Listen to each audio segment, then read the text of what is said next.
The garden is a place of glory. So then he says, Yeshua says, listen, seek ye first the kingdom of the Most High and his righteousness, and all these things shall be added unto you. So that means the kingdom supplies your need.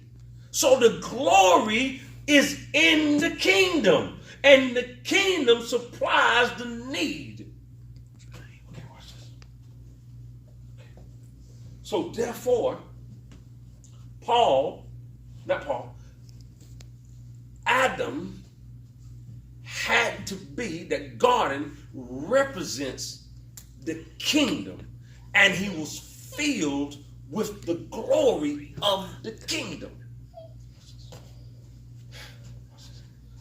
Paul said, I was caught up to the third heaven, and I heard things, and that third heaven was paradise, and I heard things that was unlawful to speak.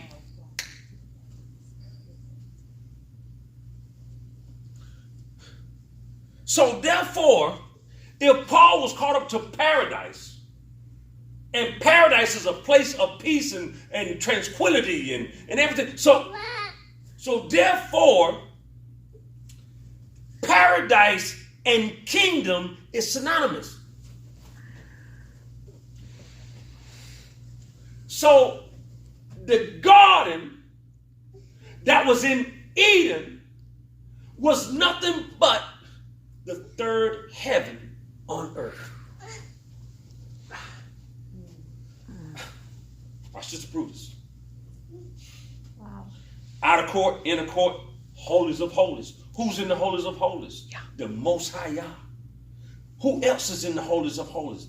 Cherubims. He says, now there was cherubim set where? At the entrance of the garden. So this cherubim, and before you can go into the holies of holies, there's a veil, and in that veil was cherubims sewn into the veil. So in order to enter into the holies, you had to go through the cherubims. In order to enter into the garden, you had to go through the cherubim. So the garden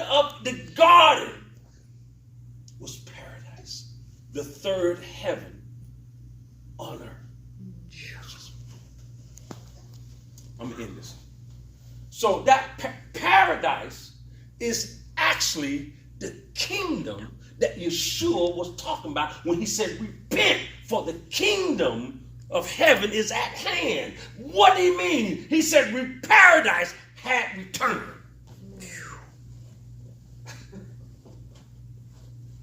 Okay. Wow. Right. So now.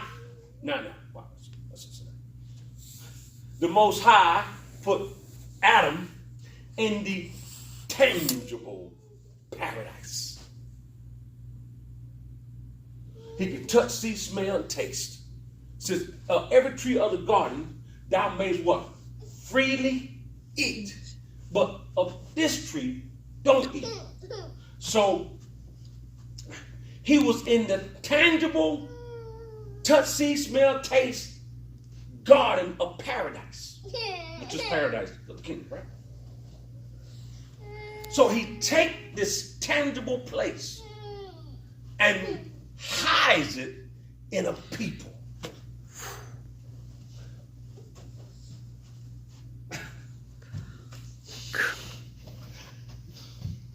Hey, the kingdom doesn't come with observation. Don't see, don't look there, don't look there, don't look there, don't look at the material things, don't look at the big buildings, don't look at the mansion. That's all that is not the kingdom. What? The kingdom is where? In you. He was talking to a people. So the Most High Yah has taken third heaven and placed it in the people to hide it. Hallelujah. And that people, so he took the invisible kingdom that's not of this world, and which is the third heaven, which is kingdom, which is paradise, and the kingdom of heaven. He took that and placed it in a world. So he hid it in a world, in a people.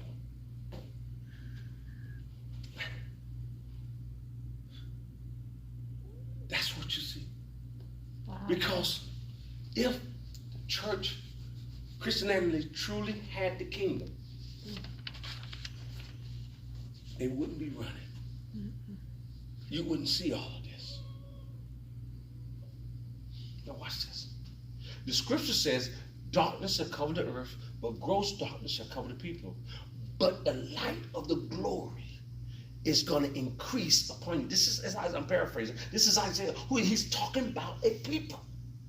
Who Isaiah was talking about? Was Isaiah talking about America when he wrote that? No!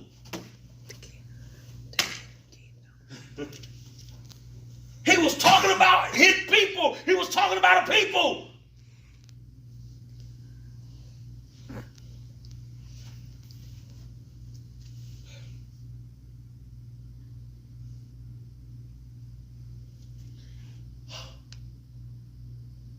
Watch this. Light exposes the darkness, right? It reveals, right? Yes. What was Isaiah talking about? In Isaiah, I believe it's Isaiah chapter 60. What was he talking about? Chapter 60 or 61. What was he talking about? He was saying this light that's coming is going to expose who has the kingdom, who has paradise, who has the third heaven. It's going to expose where it's at.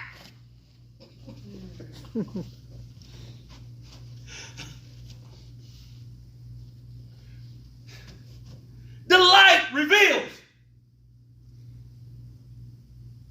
And that light that's coming is getting ready to expose the third heaven that's been on earth all Wow. but hidden in a people. Hallelujah.